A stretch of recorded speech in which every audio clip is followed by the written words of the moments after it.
નમસ્કાર દર્શક મિત્રો, હું છું રૂપલ લુણીચિયા. સંપૂર્ણ ન્યૂઝમાં આપનું સ્વાગત છે.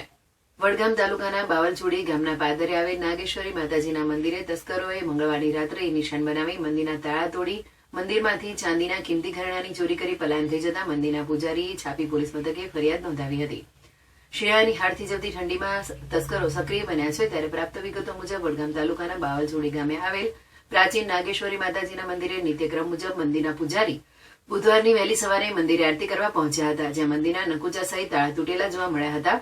જેથી પૂજારીએ મંદિરમાં પ્રવેશ કરી તપાસ કરતા માતાજીના છત્ર નંગ 18, નાગ નંગ 6 અને સોનાની નથણીની ચોરી થયેલ જણાતા પૂજારીએ ગામ લોકોને જાણ કરતા શ્રદ્ધાળુઓના ટોળેટોળા મંદિરે ઉમટી પડ્યા હતા.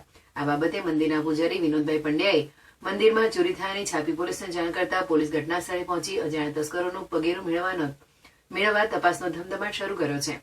સરકારની ગાઈડલાઈન મુજબ તમામ જાહેર સ્થળો તેમજ મંદિરોમાં સીસીટીવી કેમેરા લગાવવામાં વારંવાર તાકીદ કરવા છતાં નિયમોનો સરેઆમ ભંગ થઈ રહ્યો છે, જેના કારણે અસામાજિક તત્વો તેમજ તસ્કરોને મોકળું મેદાન મળતા ગુનાખોરી વધી રહી છે.